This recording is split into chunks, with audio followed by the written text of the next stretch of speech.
आप सब बच्चों को एक सूचना बताया जा रहा है और आज 23 मार्च है ना। तो भारत सरकार का तुगलकी फरमान जारी हुआ है कि आप सब बच्चों का विद्यालय फिर बंद किया जा रहा है क्योंकि कोरोना बढ़ रहा है। शांत रहिए कि आपका विद्यालय आज से 31 मार्च तक विद्यालय बंद रहेगा, ठीक है। और आप सब लोगों को बताना चाहेंगे कि यही काम पिछले साल भी हुआ था कि एक हफ्ते के लिए लॉकडाउन किया जाएगा जब आपका एनुअल एग्जाम चल रहा था, और तब से लेके पूरा साल जो था वो विद्यालय बंद हो गया, जिससे आपकी पढ़ाई बहुत ज्यादा नुकसान हुआ। और इस साल जब विद्यालय खुला, आपने किताब कॉपी अपना सारा व्यवस्था कर लिया, तब हमारे तुगलकी फरमान जो हमारे सरकार हैं वो अब आदेश कर दिए कि अब फिर जो है कि ये विद्यालय फिर बंद होगा। माननीय योगी आदित्यनाथ महाराज जी, मैं आपसे पूछना चाहता हूं कि आप बच्चों के भविष्य के साथ और जो प्राइवेट अध्यापक विद्यालय में पढ़ा के अपनी रोजी रोटी कमा खा रहे हैं, उनके पेट पे लात क्यों मार रहे हैं? इन बच्चों के भविष्य के साथ खिलवाड़ क्यों कर रहे हैं? ठीक है, कोरोना अगर बढ़ रहा है, विद्यालय बंद था, पूरे साल में किसी एक अध्यापक ने, किसी एक प्रबंधक ने कभी भी विद्यालय खोलने के लिए कोई धरना प्रदर्शन नहीं किया और हम लोगों ने पूरा सपोर्ट किया। लेकिन बीच में अगर कोरोना फैल रहा है तो मैं आपसे पूछना चाहूंगा कि जब गोरखपुर महोत्सव आप करा रहे थे तब कोरोना फैल नहीं रहा था। जब आप आके यहाँ पे इलाहाबाद के प्रयागराज में कुंभ का मेला लगवा रहे थे तब कोरोना नहीं फैल रहा था, जहां पे करोड़ों लोग स्नान करने गए। और अभी हरिद्वार में महाकुंभ का आयोजन आप करवा रहे हैं तब कोरोना नहीं फैल रहा है। बिहार में चुनाव हो रहा है तब कोरोना नहीं फैल रहा है। और विद्यालय जो बच्चों का सबसे देश की रीढ़ की हड्डी होते हैं, जिनकी बुनियादी शिक्षा, प्रारंभिक शिक्षा आप बिल्कुल बर्बाद कर दिए हैं पिछले 2 साल से, और अब जाके फिर लॉकडाउन आप लगा रहे हैं। तो आपसे पूछना चाहेंगे कि बच्चों के भविष्य के साथ आप मैच क्यों खेल रहे हैं? ये जितने भी बच्चे हैं, अगर 1 मार्च आप 1 अप्रैल बोले हैं, 1 अप्रैल तक अगर विद्यालय नहीं खुला तो इन सारे बच्चों को लेके मैं रोड पे बैठ जाऊंगा। ये मैं आपको खुला चैलेंज कर रहा हूं, क्योंकि बात सिर्फ मेरे तक का नहीं है, इन सारे बच्चों का भविष्य है।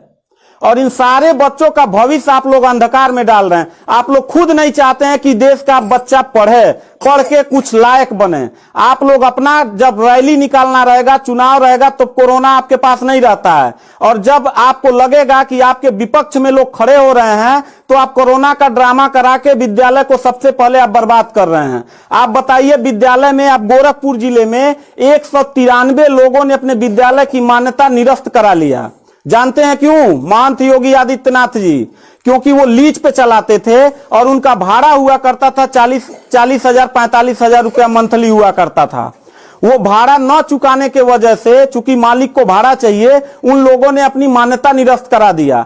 और सरकारी जो स्कूल है उनकी हालत तो पहले से मतलब खस्ता हो चुकी है। तो ऐसे कंडीशन में गार्जियन करे तो क्या करे, और हम अध्यापक करे तो क्या करें? ये जितने भी 16-17 स्टाफ हैं, इन सब लोगों की रोजी रोटी चलती है इन बच्चों के और इस विद्यालय के संस्था से।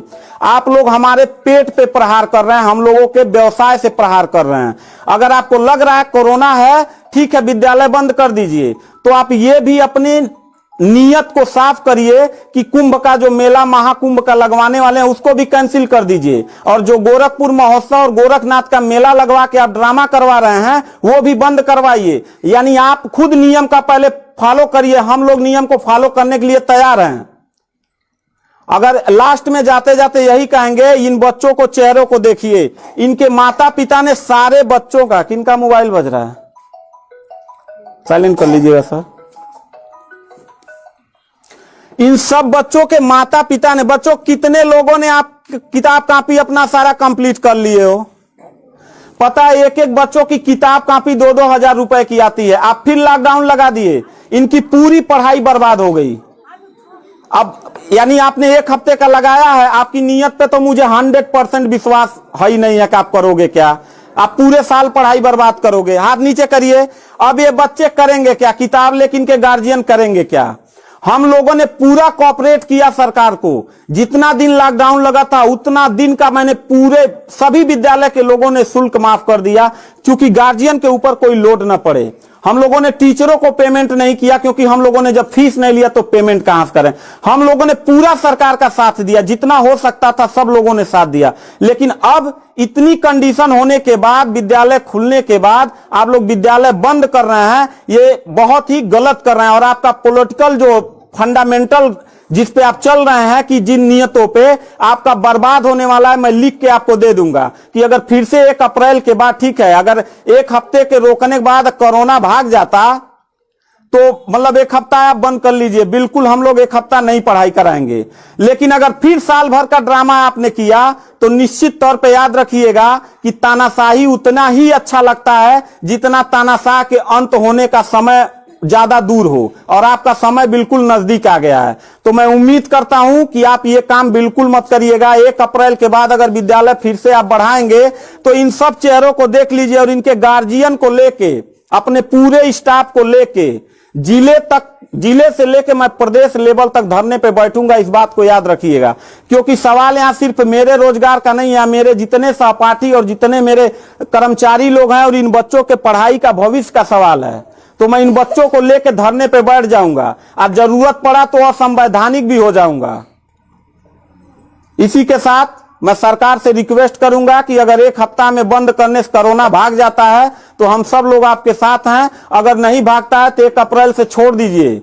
हम लोगों को कोरोना होगा, मरेंगे, क्या करेंगे वो हम लोगों की रिस्पांसिबिलिटी है। आपको इतना चिंता करने की जरूरत नहीं है, क्योंकि कोरोना में लॉकडाउन लगाने के बाद खाना हम ही लोग पहुंचाएंगे, लोगों के आने जाने की व्यवस्था हम ही लोग करेंगे, उनके दवा दारू की व्यवस्था हम ही लोग करेंगे। आप सिर्फ ड्रामा करेंगे, सिर्फ थरिया पिटवाएंगे और मोमबत्ती जलवाएंगे, इससे ज्यादा तो आपकी कुछ औकात है ही नहीं है। तो मैं उम्मीद करता हूं कि 1 अप्रैल के बाद आप विद्यालय खोल दीजिएगा। इन बच्चों के भविष्य के साथ आप लोग खिलवाड़ मत करिएगा।